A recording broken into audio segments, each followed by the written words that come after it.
वृंदावन बिहारी लाल की जय। कि हमारे बीच में क्रीड़ा करने से आपके मन में कोई विकार जाग उठेगा। हमने यहाँ पर कथा छोड़ी थी गोपी गीत की। बोलिए वृंदावन बिहारी लाल की जय।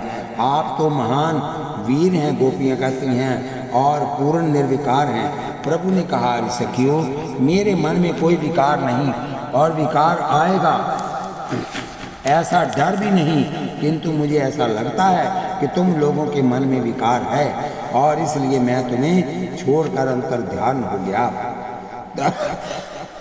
तब गोपियों ने कहा, ठीक है, शायद हमारे मन में विकार हो, किंतु इस विकार का नाश करने की शक्ति तो आपकी मंद मुस्कान में है। घर में यदि कोई व्यक्ति पागल हो जाए तो उसे छोड़कर घर से भाग जाना तो उचित नहीं है। पागल व्यक्ति को बांध कर रखें, उसे दंड दें, उसके पागलपन को शांत करने का प्रयत्न करें, यही उचित है। हम में शायद विकार हो, किंतु आप तो हमारे हैं, निज जन हैं। आप एक बार प्रेम से हमारी ओर देखें, मंद मंद मुस्कुराएं तथा हमारे विकार को दूर करें, किंतु आप हमें छोड़कर जाएं, ये आपको शोभा नहीं देता।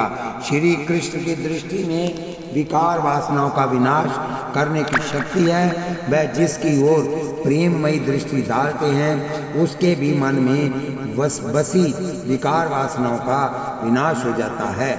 श्री कृष्ण जिनको देखकर मंद मंद मुस्कुराते हैं, उनका अभिमान भी गल जाता है। गोपी कहती है, हमारे हृदय में रहने वाले अभिमान का विनाश करने के लिए यदि अंतर्धान हुए हैं तो ये बिल्कुल उचित नहीं है।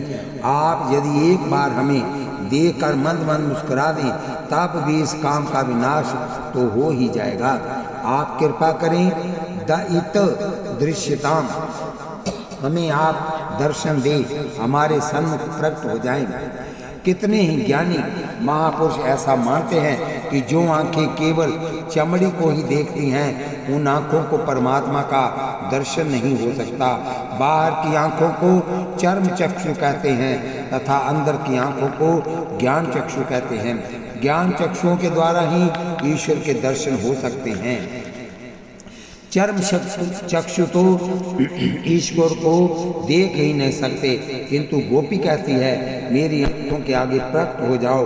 गोपी के लिए तो बाहर और अंदर की आंखें एक जैसी हैं। उनके चक्षु प्रेम चक्षु हैं, दिव्य चक्षु हैं। गोपियों को श्री कृष्ण प्रत्यक्ष दर्शन नहीं दे रहे थे, इसलिए एक गोपी के मन में भाव आया कि कदाचित मेरा कोई पाप होगा जिसके कारण श्री कृष्ण मुझे दर्शन नहीं दे रहे। इसलिए वह गोपी कहने लगी, आपको जो प्रणाम करते हैं, उन जीवों के पापों को दूर करने वाले, गायों के पीछे चलने वाले लक्ष्मी जी के निवास रूप काल या नाग के फनों पर अर्पित जो आपके चरण कमल हैं, उन्हें हमारे हृदय पर पधराइए और तथा हमारे भीतर सोए हुए काम का विनाश कीजिए। गोपियाँ भगवान को मनाती हैं, हमारा कोई पाप है और इसलिए आप कदाचित स्वरूप को छिपा रहे हैं, किंतु पापों का विनाश करने की शक्ति तो आप में है। हम तो आपको उपाय भी बतला रही हैं। कितने ही लोगों को शंका होती है कि पापों का नाश होने के पश्चात परमात्मा आते हैं, या परमात्मा के आने के पश्चात पापों का नाश होता है। इन दोनों में ठीक बात क्या है? कितने ही ग्रंथों में लिखा है कि संपूर्ण पापों का विनाश होने पर तथा हृदय के गंगा जल के समान निर्मल होने पर ही परमात्मा के दर्शन होते हैं। परंतु साथ ही किन्हीं ग्रंथों में ऐसा उल्लेख भी आता है कि भगवान जब हृदय में आते हैं तब पाप दूर हो जाते हैं तथा हृदय निर्मल हो जाता है। महापुरुषों ने निर्णय किया है कि परमात्मा के दर्शन में विघ्न डालने वाले बाधक तत्व तीन हैं। ये हैं मल, विक्षेप तथा आवरण। इनमें से मल तथा विक्षेप, इन दो को तो जीव प्रयत्न करके दूर कर सकता है, परंतु इसके बाद आवरण का भंग तो ईश्वर के द्वारा ही होता है। जीव ईश्वर का मिलन एक पक्षीय नहीं है। मल और विक्षेप से पीछा छुड़ाकर तथा हृदय को शुद्ध बनाकर जब जीव परमात्मा से मिलने के लिए तत्पर होता है, तब परमात्मा उनके सन्मुख चलकर आते हैं तथा माया का पर्दा हटाकर उस जीव को अपना लेते हैं। श्री कृष्ण की ओर जाने की बजाय मन संसार के विषय में जाता है। यही मन का मल है। मन अधिकतर मक्खी जैसा ही होता है। केसर मिश्रित सुंदर चंदन को छोड़कर मक्खी अधिकतर अपवित्र पदार्थों की ओर ही दौड़ती है। शांति से विचार करेंगे तो आपके ध्यान में ये बात आएगी कि श्री कृष्ण के बिना सब कुछ कूड़ा कचरा जैसा ही है और ये मानव मन इस कचरे की ओर ही जाता है। यही इस मन का मल है। परमात्मा के दर्शन में विघ्न डालने वाला दुराबाधक तत्व है विक्षेप। किसी समय मन प्रभु में स्थिर हो जाता है किंतु बाद में विक्षेप भी आ जाता है। संसार सुख का संकल्प करने की मन को अनेक जन्मों से टेव पड़ी हुई है। संसार में रहने से मन नहीं बिगड़ता, वह बिगड़ता है संसार सुख का चिंतन करने से। मन ईश्वर को छोड़कर लौकिक मनोराज्य बना लेता है, यही विक्षेप है। संसार दिखाई दे ये बुरी बात नहीं है, किंतु संसार का चिंतन होता रहे ये बुरी बात है। कचरा दिखाई दे तो कोई बात नहीं, किंतु कचरे का ध्यान बना रहे ये बुरी बात है। अपने मन को निरंतर भक्ति रस में सराबोर रखकर साधक को मल तथा विक्षेप का विनाश करना होता है। आवरण का भंग परमात्मा करते हैं। जीव का प्रयत्न तथा ईश्वर की कृपा, इन दोनों के आधार पर ही जीव और ईश्वर का सुभग मिलन होता है। गोपियां मल तथा विक्षेप को दूर करके आई हैं। आरंभ में ही गोपियों ने कहा है कि हमारे मन में श्री कृष्ण के अतिरिक्त दूसरा कोई कुछ नहीं है। आप जपने घर में किसी को रखें ये बुरी बात है, किंतु आपको अपने मन में श्री कृष्ण के अतिरिक्त किसी अन्य को नहीं बसाना है। यदि किसी अन्य को आप अपने मन में रखेंगे तो वे आपके दुख का कारण बनेगा। गोपियां भगवान से कहती हैं हमारे मन में आपके अतिरिक्त अन्य कुछ है ही नहीं। हम संपूर्ण मल विक्षेप का त्याग करके आई हैं। हमने अपना काम कर लिया है। आवरण यानी पर्दा दूर करना ये आपका काम है। इस पर्दे को हटाकर आप हमें प्रत्यक्ष दर्शन दें। जो आपके चरणों में प्रणत होते हैं, नियमित होते हैं, आपके चरणों का वंदन करते हैं, उनके पापों को आप जला डालते हैं। हमारे पापों को जला डालने की शक्ति आपके पास है। आप यदि परमात्मा का निरंतर वंदन करने की आदत डाल लें तो आपके पाप जल जाएंगे। 2-4 मिनट ही सही, किंतु इतनी देर तक ही ठाकुर जी का वंदन कीजिए। मन से वंदन कीजिए, हो सके तो आंखों से वंदन कीजिए, वाणी से भी वंदन कीजिए। हरे नमः बोलने का अभ्यास कीजिए। पाप पहले वाणी में आते हैं, बाद में व्यवहार में आते हैं। वाणी से परमात्मा के नाम का जप बार बार कीजिए, परमात्मा वंदन कीजिए। बार बार वंदन करने से देहाभिमान मरता है। पाप का मूल देहाभिमान ही है। मैं पुरुष हूँ, मैं स्त्री हूँ, मैं पंडित हूँ, मैं शास्त्री हूँ। ऐसे देहाभिमान को लेकर ही मनुष्य पाप करता है। जो कोई परमात्मा के चरणों में हृदय से झुकता है उसका अभिमान मरता है तथा उनके पाप जलते हैं। बाद में उसे पाप करने का अवसर ही नहीं मिलता। उसके हाथों से फिर पाप होते ही नहीं। वंदन भक्ति हर समय हो सकती है, हर स्थान पर हो सकती है। आधी रात को कोई सेवा करे तो ठाकुर जी को परिश्रम होगा, किंतु वंदन रात के 12 बजे हो सकता है। पालकी में बैठकर यहाँ रास्ता चलते चलते सेवा नहीं हो सकती, किंतु वंदन हो सकता है। वंदन करने से तन और मन को थोड़ा भी त्रास नहीं होता। वंदन करने में पैसा भी खर्च नहीं होता, किंतु मानव वंदन नहीं करता। उनके अंदर रहने वाला अभिमान उसे जकड़ कर रखता है। मानो वह कहता है तुम झुकना नहीं, और फिर कुछ लोग झुकते भी हैं तो वह कपट से झुकते हैं। नमन नमन में फर्क है। नमन कपटी की खान। मैं छोटा हूँ, दीन हूँ, कामी हूँ, पापी हूँ, अधम हूँ, लायक न होने पर भी प्रभु कृपा से सुखी हूँ। ऐसी धन्य भाव के साथ जो वंदन किया जाए वही ठीक होता है। आपका पाप छूटे यदि ऐसा इच्छा हो तो किसी भी दिन ऐसा ना मानिएगा कि मैं निर्दोष हूँ। मनुष्य में यदि बड़े से बड़ा कोई दोष है तो वह है अपने को दोषी न मानना। मानव अपने को निर्दोष समझता है। उसे ऐसा लगता है कि मुझसे ऐसी कोई खास भूल नहीं हुई ही नहीं और हुई ही नहीं। यदि कोई भूल हुई भी होगी तो वह साधारण है, उसे बड़ी भूल नहीं कहा जा सकता। मंदिर में 11 रुपए भेंट कर दूंगा तो फिर भगवान मुझे क्षमा कर देंगे। कितने ही लोग ऐसा समझते हैं कि व्यवहार में थोड़ी भूल भी होती है और पाप भी करना पड़ता है। उनकी ये कल्पना बिल्कुल गलत है। व्यवहार में पाप करना ही पड़े ऐसा नहीं है। निष्पाप भाव से भी व्यवहार किए जा सकते हैं। पापों को साधारण मत मानिए। साधारण चिंगारी भी किसी समय सब कुछ जलाकर खाक कर डालती है। पाप और अग्नि दोनों एक जैसे हैं। मेरे हाथ से बिल्कुल पाप न हो ऐसी इच्छा हो तो प्रभु का लगातार वंदन कीजिए। वंदन भक्ति की महिमा बहुत बड़ी है।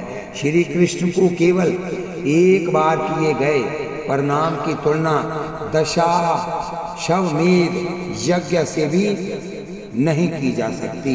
दशाश्वमेध यज्ञ करने वाले का पुनर्जन्म होता है, किंतु कृष्ण प्रणामी तो प्रभु के चरणों में रम जाता है।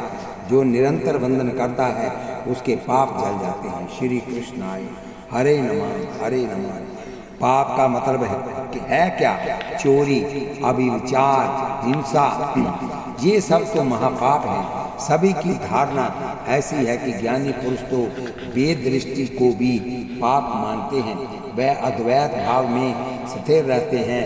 ऐसे ज्ञानी लोग मानते हैं कि हमारे अंदर जो चेतन आत्मा है वह और सबों में भी है, इसलिए वह सबों को में अपने को तथा अपने भीतर सबको देखते हैं।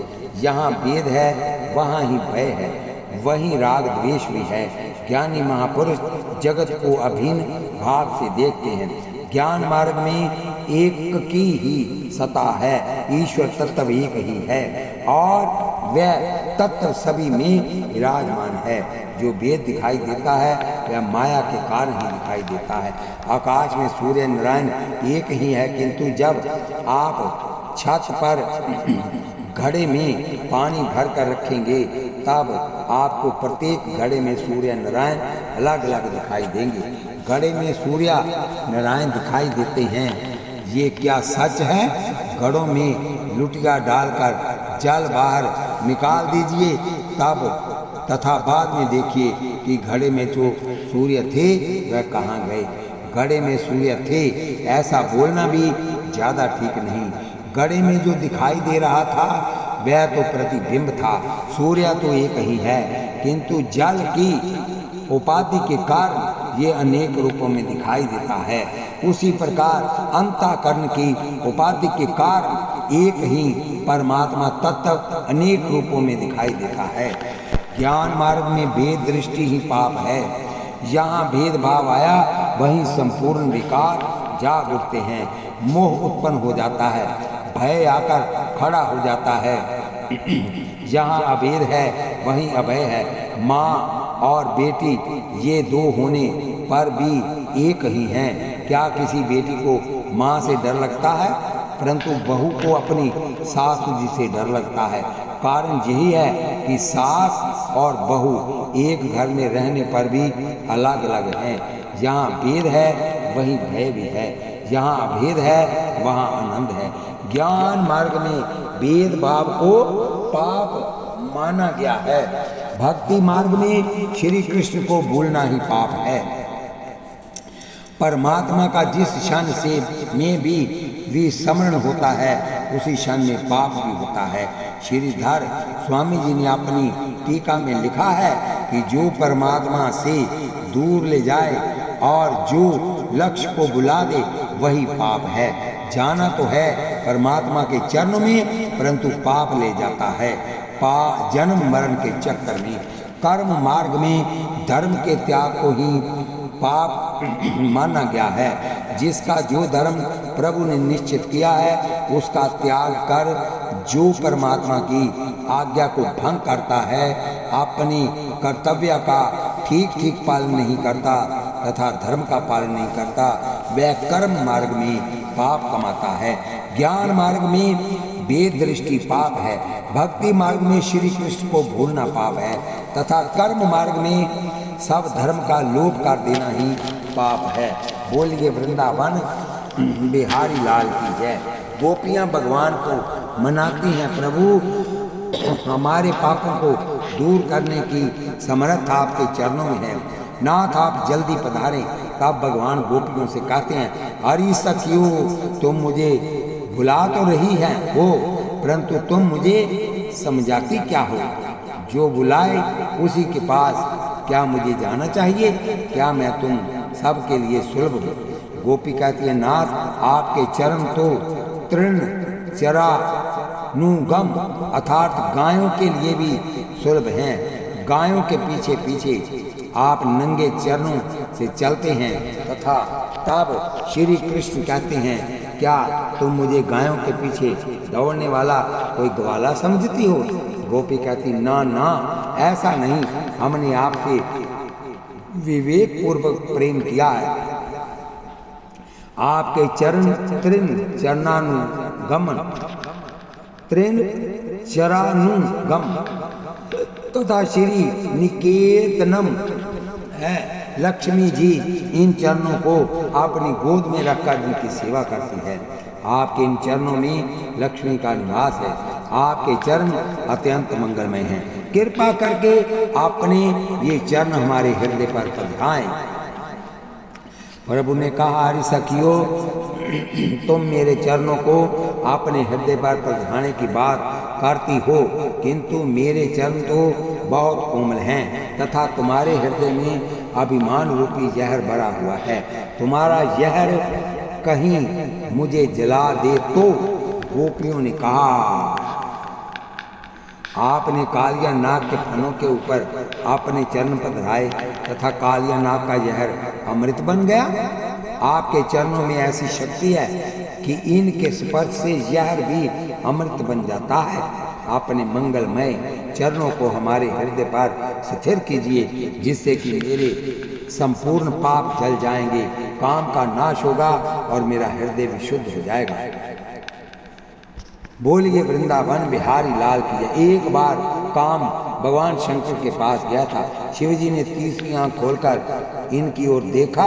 काम अत्यंत भयभीत हो गया और वहां से भागा और तब से वह हमारी बुद्धि में आकर सो गया है। बोलिए बांके बिहारी लाल की जय।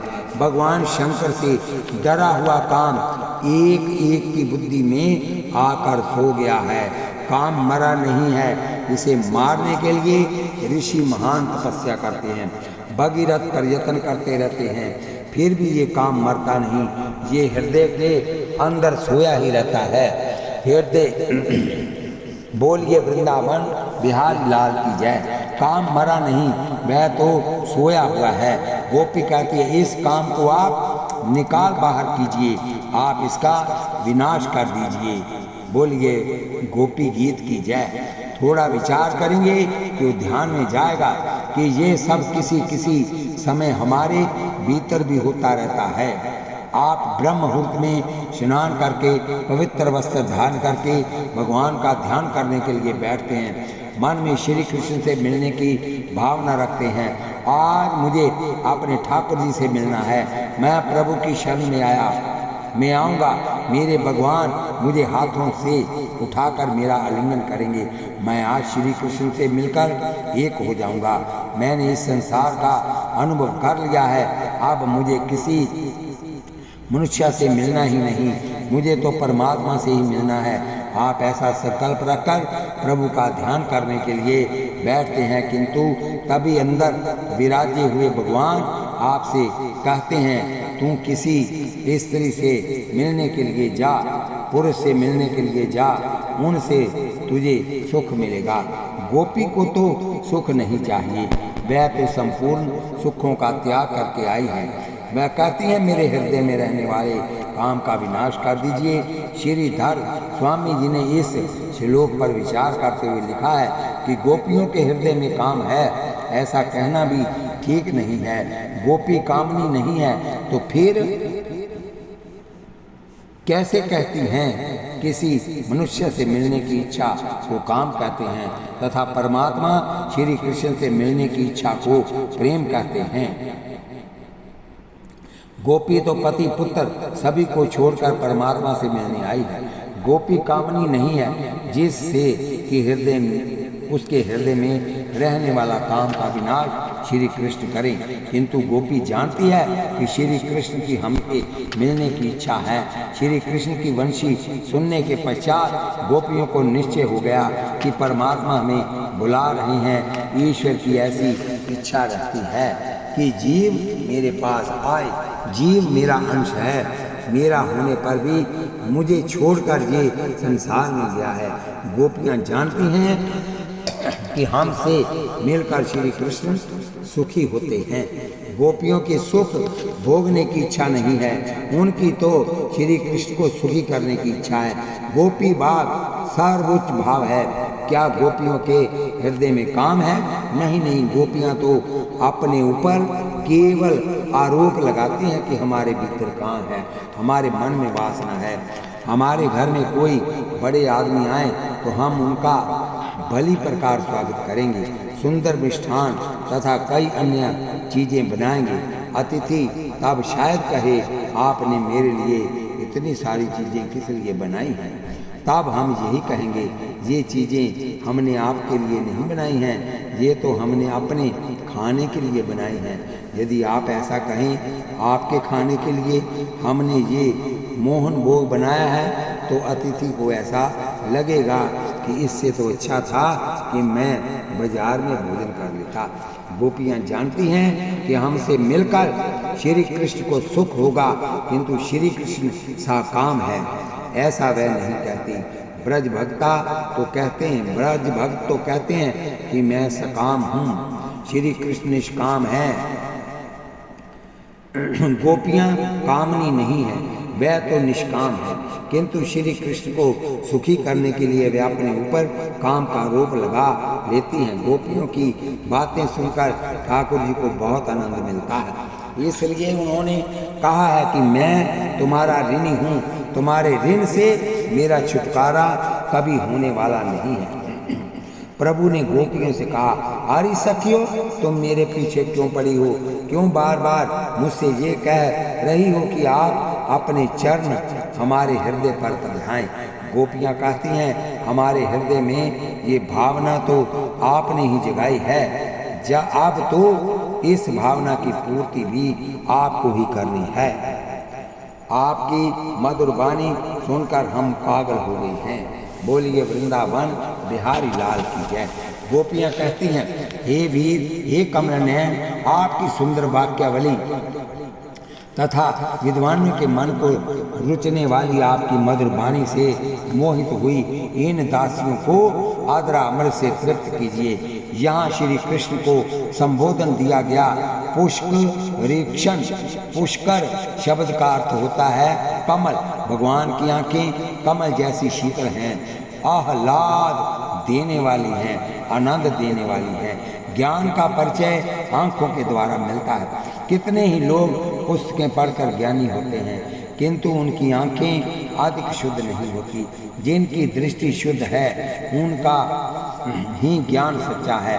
नेत्र ज्ञान के प्रतीक हैं तथा मन के प्रतीक रूप दर्पण भी हैं। आंखों के द्वारा मानव की परीक्षा होती है। आंखों के द्वारा पता चलता है कि अमुक मनुष्य कैसा है, उनके मन में विकार किस प्रकार के हैं, मन उसका शुद्ध है या बिगड़ा हुआ है। इन सब बातों की जानकारी चतुर मनुष्य को आंखों के द्वारा ही मिलती है। आंखों को देखकर मनुष्य के मन के संकल्प विकल्पों का भी पता चलता है। आंखों में पीलापन दिखाई दे तो समझ लीजिए कि मनुष्य लोभी है। कालापन दिखाई दे तो समझिए कि मनुष्य कामी है। किंतु ये सब जानकारी अपने मन में ही रखिए। किसी से ऐसा न कहिए कि कथा में हमने जैसा सुना था वैसी ही आपकी आंखें दिखाई देती हैं।